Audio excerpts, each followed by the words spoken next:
नमस्कार दोस्तों, मैं हूं अर्पित और एक बार फिर से आपका स्वागत है। जिन अमित शाह के खिलाफ मोदी काल में अभी तक लोगों की आवाज नहीं निकलती थी, आज उन्हीं के खिलाफ केस दर्ज किए जा रहे हैं, गवाहियां हो रही हैं।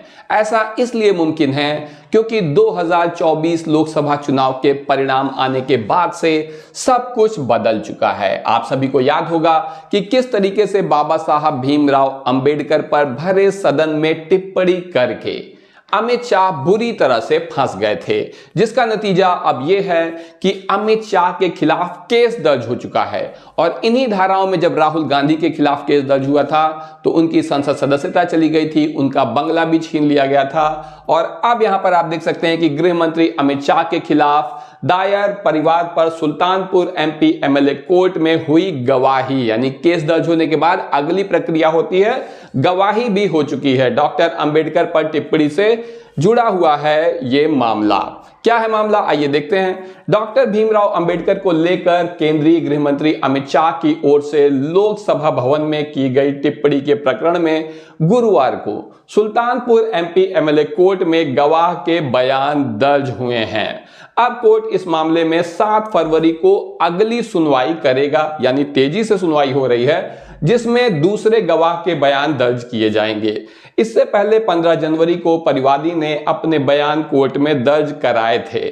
7 जनवरी को कोर्ट के विशेष मजिस्ट्रेट शुभम वर्मा के समक्ष परिवाद दाखिल हुआ था, यानी अभी जनवरी में ही दाखिल हुआ है 7 जनवरी को, और उसके बाद से इतनी गवाहियां भी हो चुकी हैं क्योंकि यहां पर गृह मंत्री अमित शाह ने सदन में कहा था कि अंबेडकर का नाम लेना आज फैशन बन गया है, अगर इतना नाम भगवान का लेते तो स्वर्ग मिल गया होता। लेकिन अब आप देख सकते हैं कि ये जो टिप्पणी उन्होंने की हुई है विपक्ष के ऊपर, इसमें वो खुद घिर चुके हैं और उनके खिलाफ केस दर्ज हो चुका है। लेकिन अब सवाल ये उठता है कि अभी तक भारतीय जनता पार्टी के छोटे से छोटे नेता के खिलाफ भी कंप्लेंट होना मुश्किल थी, गृह मंत्री के खिलाफ तो कुछ सोचना भी अपराध था। वहीं राहुल गांधी के ऊपर किस तरीके से कार्रवाई हुई, दिल्ली के मुख्यमंत्री अरविंद केजरीवाल को जेल जाना पड़ा, झारखंड के मुख्यमंत्री हेमंत सोरेन को भी जेल बिताना पड़ा काफी समय तक। ये तो कहिए कि वो चुनाव जीत गए, नहीं तो जेल में ही रह जाते। अब सवाल ये उठता है कि जब कोर्ट में कार्रवाई शुरू हो चुकी है तो क्या अमित शाह की कुर्सी भी जाएगी, क्योंकि राहुल गांधी की सदस्यता चली गई थी संसद की। क्या अमित शाह ने अगर माफी नहीं मांगी तो उन्हें भी जेल हो सकती है, क्योंकि राहुल गांधी से भी माफी मांगने को कहा गया था। आप देखिए कि राम खिलावन, जिन्होंने अमित शाह के खिलाफ ये केस दर्ज किया है, राम खिलावन का कहना था कि जिनकी बदौलत अमित शाह आज गृह मंत्री हैं, उन्हीं के खिलाफ उन्होंने ऐसी टिप्पणी की जिनको करोड़ों गरीब मजदूर अपना भगवान मानते हैं। यहां पर निश्चित रूप से बाबा साहब के बारे में बात हो रही है। उनकी इस टिप्पणी से करोड़ों लोगों की भावनाएं आहत हुई हैं, इससे मेरी भी भावना आहत हुई है। इसी को लेकर मैंने अमित शाह के खिलाफ परिवाद दायर किया है। अभी तक आपने देखा होगा कि भावनाएं आहत होने का ठेका भारतीय जनता पार्टी और उसके कार्यकर्ताओं ने ले रखा था, लेकिन अब इनके खिलाफ भी, इन्होंने भी लोगों की भावनाएं आहत कर दी हैं। और इन्हीं धाराओं के खिलाफ राहुल गांधी के खिलाफ केस दर्ज हुआ था। कब? जब उन्होंने 2019 में यह बयान दे दिया था कि सारे मोदी चोर हैं, क्योंकि यहां पर मेहुल चोस्की, नीरव मोदी, इस तरीके के कई सारे लोग देश छोड़कर भाग रहे थे बैंक से लोन ले लेकर, और यहां पर मामला आया था कि सारे मोदी चोर हैं। मामले में तेज होगी ट्रायल कोर्ट में सुनवाई।